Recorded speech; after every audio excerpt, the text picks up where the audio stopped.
recorded just to let you know. It's good to see you. Good to see you too. Thanks for hosting this. This is fantastic. Oh, good. How are you, Saul? I'm going to tell a story about a spalpeen. And for anybody not from Ireland who's listening in, a spalpeen was a term that we used for an itinerant agricultural worker. And they walked the roads with a spade over their shoulder, and they stopped in communities and they would work for a farm for 2 days or 3 days or a week or a harvest. And they were treated quite badly. They were paid very badly. Their quarters were very poor. Their food wasn't good, but not our spalpeen. He was fortunate and he felt very lucky because his master was a kind and generous man. He paid him well. He looked after him. He didn't work him too hard. And the spalpeen was happy.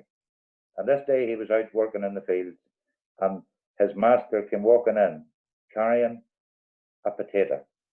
And when I say a potato, he was barely able to carry it. It was bigger than his 2 arms could go round. And he's carrying it in, and he's called him over. Here, fella, come here. What do you think of that for a potato? And the spalpeen looked at it and he said, oh, that's a beautiful potato. That is a gorgeous spud. Look at it. It's as clean and white inside and beautiful eyes on it. But I've seen bigger. And the farmer says, you have? When did you see bigger? And he says, well, my father grew a field of spuds one time. He says, and they grew that well, and the harvest came round, and the night before the harvest happened, a sweet smell came in the air, and the whole field of spuds was rotten in the ground. And my father took us out, and in a fit of temper, we pulled the spuds and we threw them out into the lime kiln, and we forgot about them. But in the spring of the year, my father was out in the lime kiln, and there must have been one good potato went into the pit, and on the manure caused by the other rotten potatoes, it had grown to gargantuan proportions. It was a gigantic spud. He says, the only way we could get that out of there, we got neighbours to come around, 4 of them with carts. And he says, with ropes and pulleys, we got it lifted out in about half a day. He says, 4 men took turns cutting it in half with a big cross-cut saw. He says, after a couple of days, we got it cut into 4 pieces. He says, it was put away for the winter. He says, we ate that potato for the rest of that year.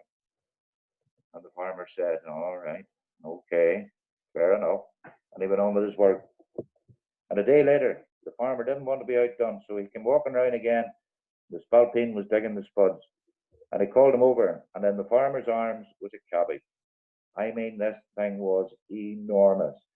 The farmer's knees were buckling under the weight of it. And he says to him, here, did you ever see a cabbage that good in your life? And the spalpeen says, that's a lovely cabbage.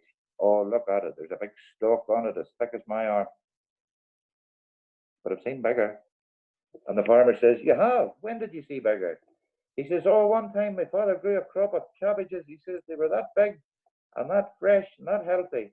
He says a full-grown cow could shelter in below the leaf of a single cabbage. And he says, and then one day it came on a terrible storm of rain. And he says the cabbage leaf above the cow filled up with water until eventually the leaf gave way. The cow was washed down the field, through the hedge, down the next field and into the river. We never saw that cow again. And the farmer smiled and he said, okay, all right. And he was beginning to figure out the kind of boy he was dealing with. The 3rd day, the farmer came round, this time over his shoulder, like a great railway sleeper. He's carrying a great big block of cheese. And he calls the spalpeen and he says, come here, what do you think of this for a bit of cheese? And the spalpeen looked at it and he said, oh, that's gorgeous. Look at the holes all the way through it. Oh, that's a beautiful piece of cheese. But I've seen bigger. And the farmer said, go on. And he says, well, one time, he says, my father had such a good crop of grass. He says, we fed our cattle day and night, they grazed. And he says, we produced that much milk, we hadn't even enough buckets from the farm to get rid of the milk.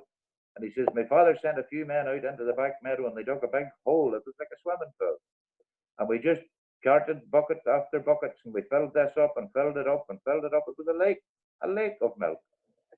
He says, but at that time, we had a young newborn foal on the farm. It was very curious, we think. And it went up too close to the edge and it fell into the milk. We never saw that again. He says women came in and they churned all up to the chest they were in milk, and they churned for days and days.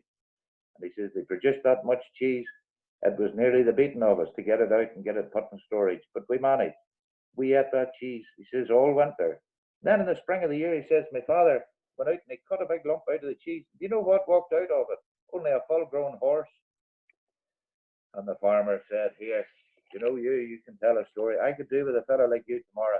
You're going to hang my brother, and he's innocent. And I could do with you to speak up to the judge for him. Would you do it? And the Spalpeen scratched his head and he said, oh, I don't know. I'm very busy here with the spud.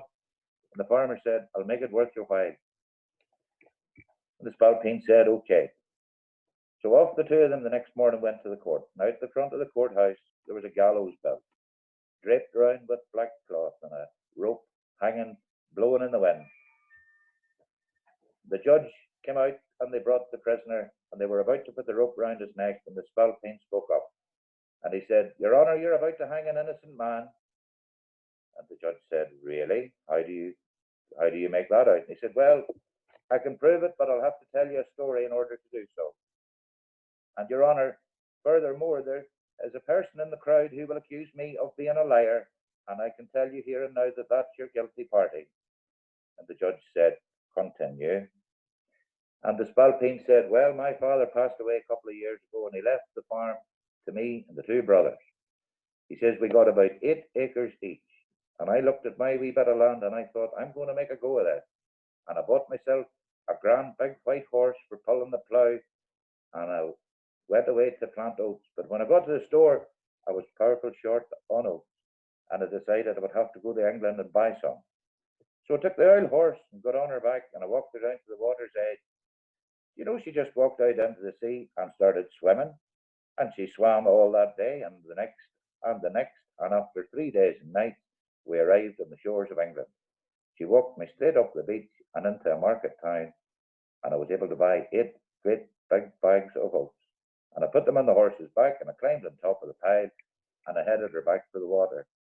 3 days and nights again she swam, and she brought me home just down below our farm.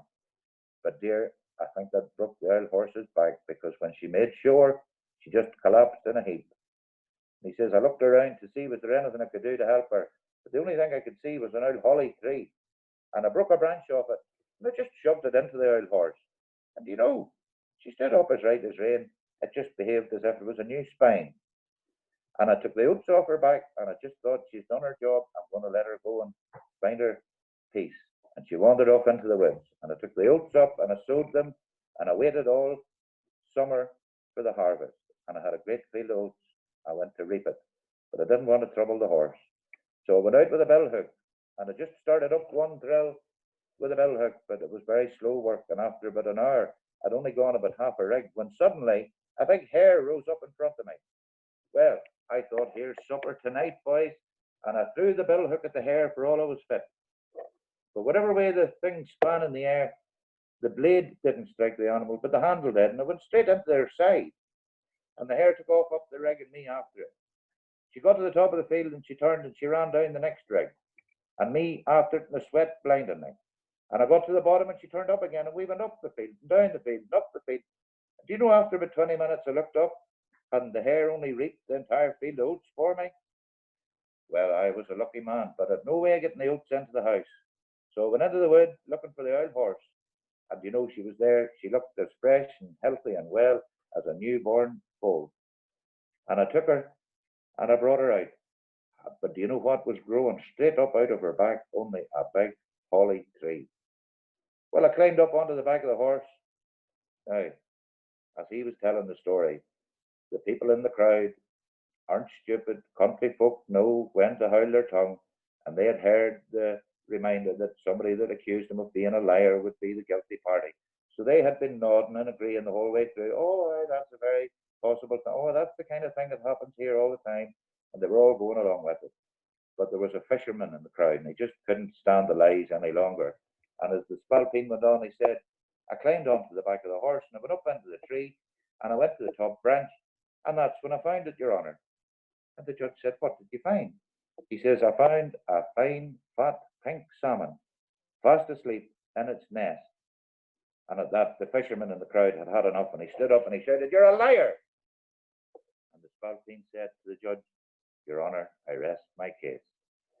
And they took the fisherman from the crowd and they hanged him, and they freed the farmer's brother. And I don't know what happened to them people after that. That's my story. Well done.